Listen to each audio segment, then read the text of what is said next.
सकते हैं प्रधानमंत्री, ये बड़ी खबर। रांची आ सकते हैं पीएम मोदी, यूनिटी मॉल के शिलान्यास में शामिल हो सकते हैं देश के प्रधानमंत्री। रांची से 8 राज्यों के यूनिटी मॉल का शिलान्यास कर सकते हैं मोदी। बिरसा मुंडा टूरिस्ट सर्किट के शिलान्यास में भी शामिल हो सकते हैं। सर्किट योजना को लेकर केंद्र सरकार की ओर से स्वीकृति की गई है राशि।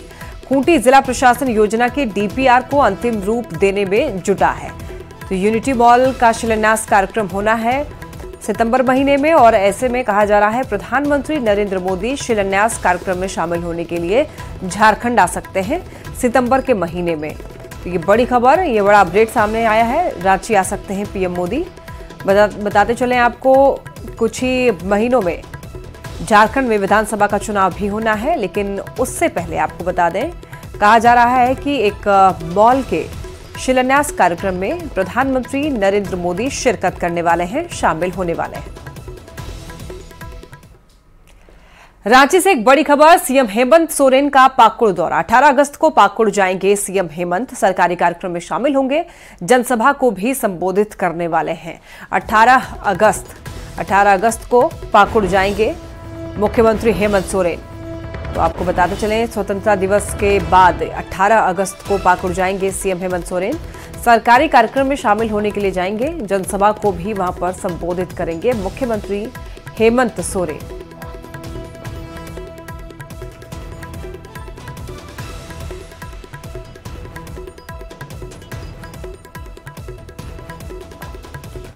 राज्य से बड़ी खबर, झारखंड सुन्नी वक्फ बोर्ड का गठन। सांसद सरफराज अहमद बोर्ड में शामिल, एके रशीदी, महबूब आलम अंसारी भी शामिल। महबूब आलम अंसारी, मोहम्मद फैजी, इब्रार अहमद, सैयद तहजीबुल हसन, शकील अख्तर और आसिफ हसन सदस्य बनाए गए। 5 साल का इनका कार्यकाल होगा। ये बड़ी खबर सामने आ रही है। आपको बताते चलें, झारखंड सुन्नी वक्फ बोर्ड का गठन किया गया है।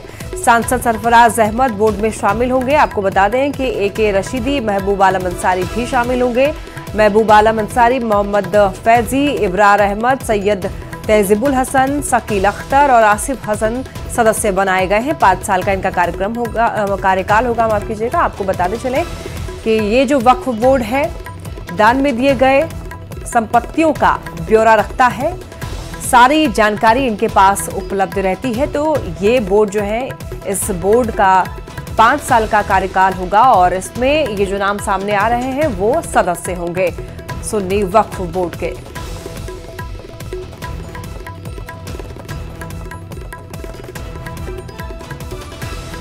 रांची में आज विभाजन विभीषिका स्मृति दिवस का आयोजन किया गया। कार्यक्रम में विभाजन का दंश झेल चुके ऐसे कई परिवार शामिल हुए जो पाकिस्तान छोड़कर के भारत में आकर बसे हैं। इस दौरान बीजेपी प्रदेश अध्यक्ष बाबूलाल मरांडी, प्रदेश संगठन महामंत्री कर्मवीर सिंह शामिल हुए। बाबूलाल मरांडी और परिवार ने क्या कुछ कहा है,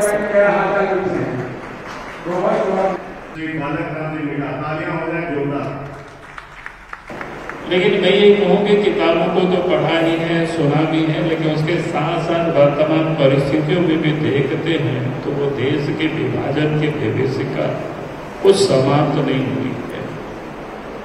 उस समय जो दर्द लोगों ने झेला है, वो दर्द आज भी हमें रोज दे रहा है, हमें वो कष्ट दे रहा है।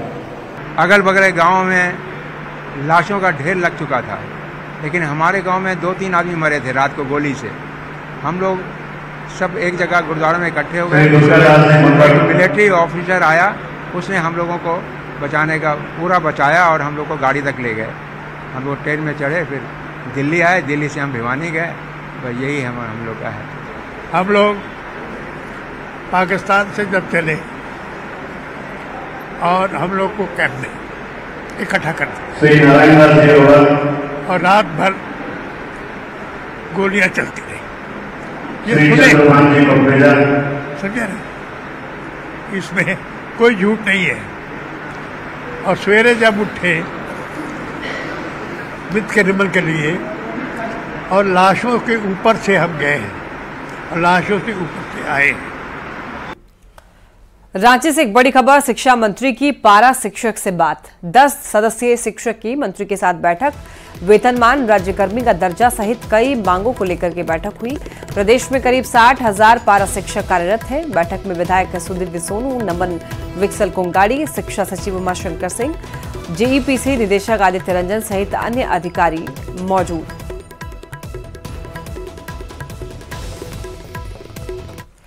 रांची से एक बड़ी खबर, अरगोड़ा इलाके स्थित एक होटल में सेक्स रैकेट का खुलासा हुआ। रांची पुलिस ने होटल से कई लड़कियों को हिरासत में लिया है। एसएसपी के निर्देश पर चली इस कार्रवाई से हड़कंप मच गया। पुलिस ने कई लड़कों को आपत्तिजनक हालत में पकड़ा। जून महीने में भी इस होटल में रेड की गई थी, आपको बता दें, लेकिन उसके बाद भी यहां पर देह व्यापार का धंधा बंद नहीं हुआ था।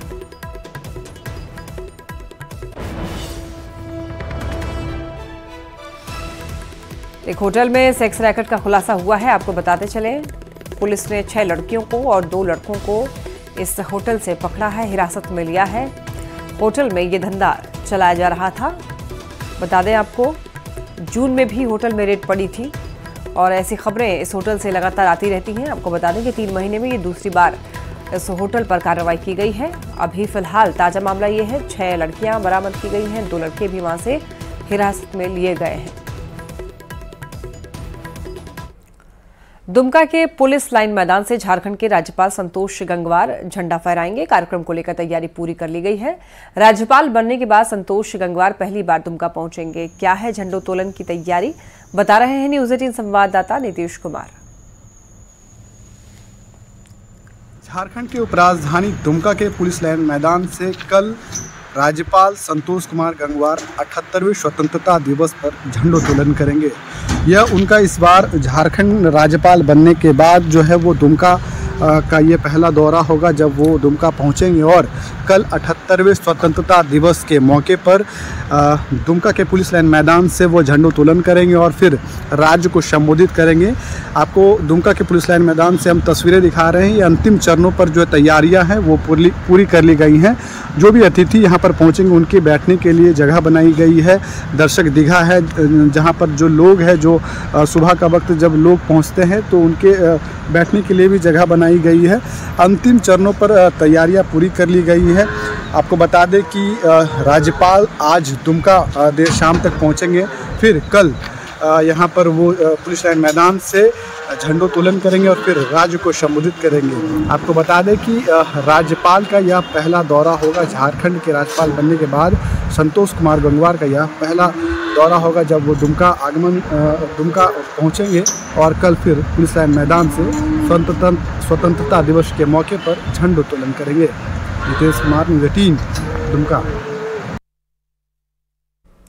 आजादी के 78वें वर्षगांठ के मौके पर दिल्ली में आयोजित होने वाले कार्यक्रम में झारखंड के 19 कर्मियों और पदाधिकारियों को विभिन्न श्रेणियों में वीरता पदक और सराहनीय सेवा पदक से सम्मानित किया जाएगा।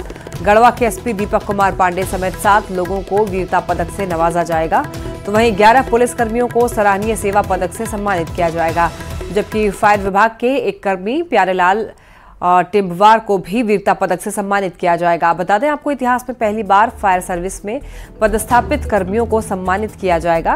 देश भर के 46 फायर विभाग में कार्यरत कर्मियों को सम्मानित किया जाना है, जिनमें झारखंड से सिर्फ एक नाम प्यारेलाल तमवार को शामिल किया गया है और उन्हें यह सम्मान पिछले साल साहिबगंज में हुई आगजनी की घटना को काबू पाने के लिए दिया गया है।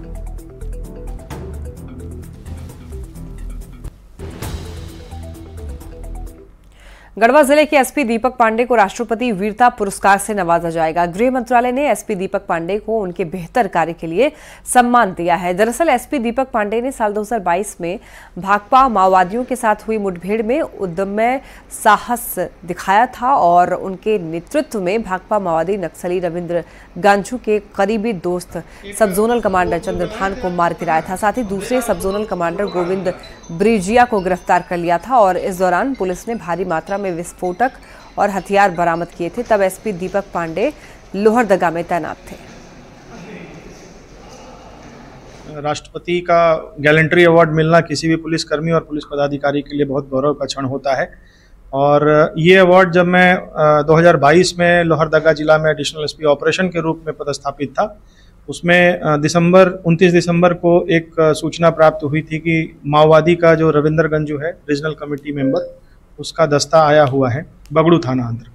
इसी सूचना के आधार पर एक ऑपरेशन प्लान किया गया था सीआरपीएफ और जिला पुलिस को मिला करके। उस ऑपरेशन को मैं लीड कर रहा था। देवघर से एक बड़ी खबर, राज्यपाल संतोष गंगवार पहुंचे देवघर। नई दिल्ली से देवघर पहुंचे हैं राज्यपाल। आपको बताते चलें कि देवघर एयरपोर्ट पर उनका स्वागत हुआ। सांसद निशिकांत दुबे भी मौजूद रहे। जवानों ने गार्ड ऑफ ऑनर दिया है। तो नई दिल्ली से देवघर पहुंचे राज्यपाल संतोष गंगवार। बताते चलें आपको, उनका स्वागत किया गया एयरपोर्ट पर। सांसद निशिकांत दुबे भी इस दौरान वहां पर मौजूद रहे। और ये देखिए तस्वीर है जब यहाँ पर निशिकांत दुबे उनके स्वागत के लिए खड़े दिखाई दे रहे हैं। साथ ही साथ उनको जवानों ने गार्ड ऑफ ऑनर देकर के सम्मानित किया।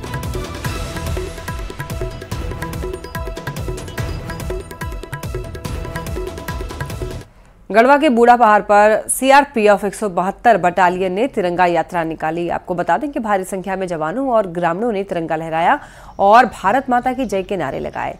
इस दौरान सीआरपीएफ कमांडेंट नृपेंद्र सिंह ने कहा है कि ये तिरंगा यात्रा हमें एक नई जोश देता है। बूढ़ा पहाड़ हो या जिला मुख्यालय, हम लोग इसके माध्यम से लोगों में देशभक्ति की भावना जागृत करते हैं।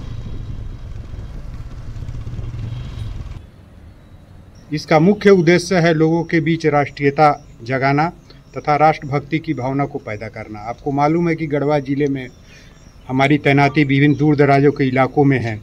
जो उग्रवाद प्रभावित रहा है, आज हमने उग्रवाद के चुंगल से उसे मुक्त कराया है। वहाँ पर लोगों को मुख्य धारा में जोड़ा है और अनेक विकास कार्यक्रम वहाँ चल रही है।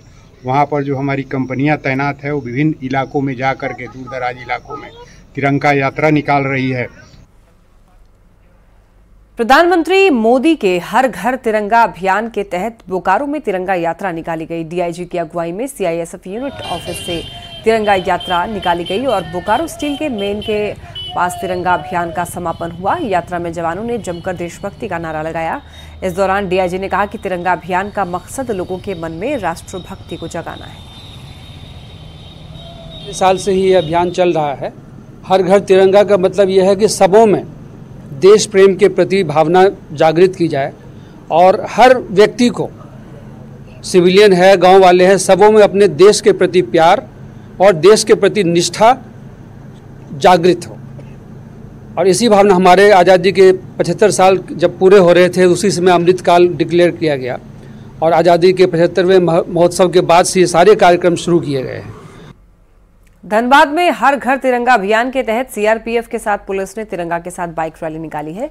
एसएसपी के नेतृत्व में तिरंगा यात्रा निकाली गई। इस दौरान एसएसपी ने कहा कि तिरंगा हमारे देश की शान होने के साथ साथ एकता और अखंडता का प्रतीक भी है और लोगों को रैली के माध्यम से जागरूक भी किया गया। 154 बटालियन के साथ जिला पुलिस के द्वारा पूरा शहर में हर घर तिरंगा के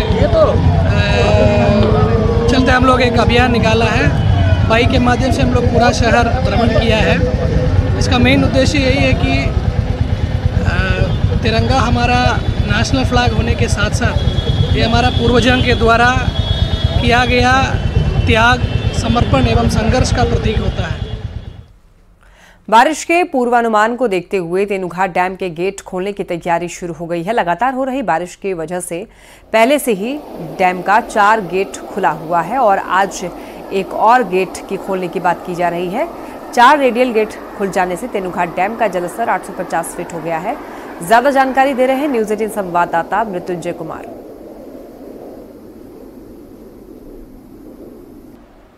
बोकारो जिले में लगातार हो रही बारिश के कारण तेनुघाट डैम का जलस्तर लगातार बढ़ रहा है, जिस कारण 4 फाटक को पूरी तरह से खोल दिया गया है और 5वें फाटक को भी खोले जाने की बात कही जा रही है। लेकिन जो पूर्वानुमान है बारिश का, उसके मुताबिक तेनुघाट प्रमंडल इस पर निर्णय लेगा। 15,144.436 क्यूसेक पानी दामोदर नदी में प्रवाह हो रहा है। वहीं अगर डैम के जलस्तर की बात करें तो 850.80 जो फीट है उससे भी अधिक जलस्तर बढ़ चुका है। और जिस प्रकार से पूर्व में 8 फाटक खोलने के बाद बंगाल में बाढ़ की स्थिति आई, ममता बनर्जी ने इस पर आपत्ति भी जताई और भाजपा के नेताओं जिस प्रकार से असम के मुख्यमंत्री ने इसकी आलोचना की, हम कह सकते हैं कि जिस प्रकार से लगातार जल स्तर बढ़ रहा है और तेनुघाट डैम को खोलने की तैयारी की जा रही है, ऐसे में जो समन्वय है झारखंड और बंगाल सरकार का आपस में, जो विवाद होने के बाद हम कह सकते हैं कि कहीं ना कहीं सुधार हुआ होगा। मृत्युंजय कुमार, न्यूज़ 18, बोकारो। गिरिडीह में लगातार हो रही रुक रुक कर बारिश की वजह से जहां किसानों को फायदा हो रहा है, तो वहीं दूसरी ओर नदियों का जलस्तर अचानक बढ़ गया है। जिले के उसरी नदी में पानी उफान पर है, जो आकर्षण का भी केंद्र बना हुआ है। आते जाते राहगीर रुक रुक कर नदी के तेज बहाव को निहार रहे हैं और सेल्फी भी ले रहे हैं। ज्यादा जानकारी दे रहे हैं न्यूज़ 18 संवाददाता एजाज अहमद।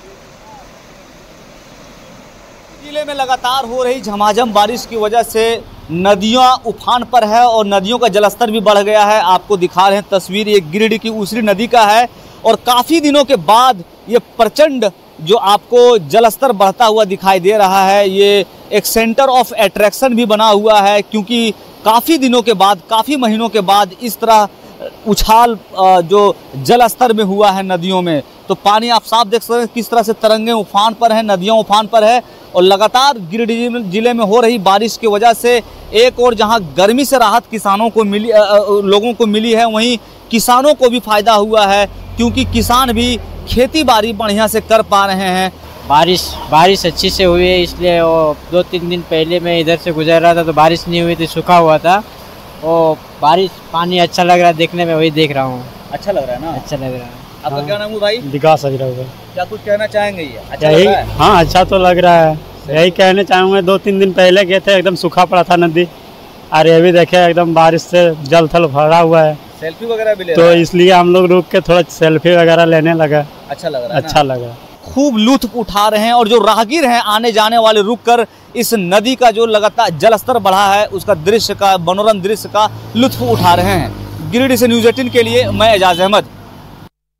खबर दुमका से है, जहां पुलिस ने महिला के अधजले शव की पहचान कर ली है। परिजनों ने उसके हाथ में बने हुए टैटू से महिला की पहचान की है। बता दें आपको, महिला एक बच्चे की मां है, लेकिन उसका मोहनपुर गांव के पवन चौधरी से प्रेम प्रसंग चल रहा था और उसी प्रेमी ने उसे बाहर घुमाने के बहाने महिला को मौत के घाट उतार दिया। इस मामले में पुलिस ने आरोपी को गिरफ्तार कर लिया है और जांच में पुलिस जुट चुकी है। उसके बारे में पता चला हम लोग को, तो देवघर की रहने वाली है, मोहनपुर एक जगह है वहाँ की, और उसका शादी दुमका हुआ था और उससे एक बेटी भी है।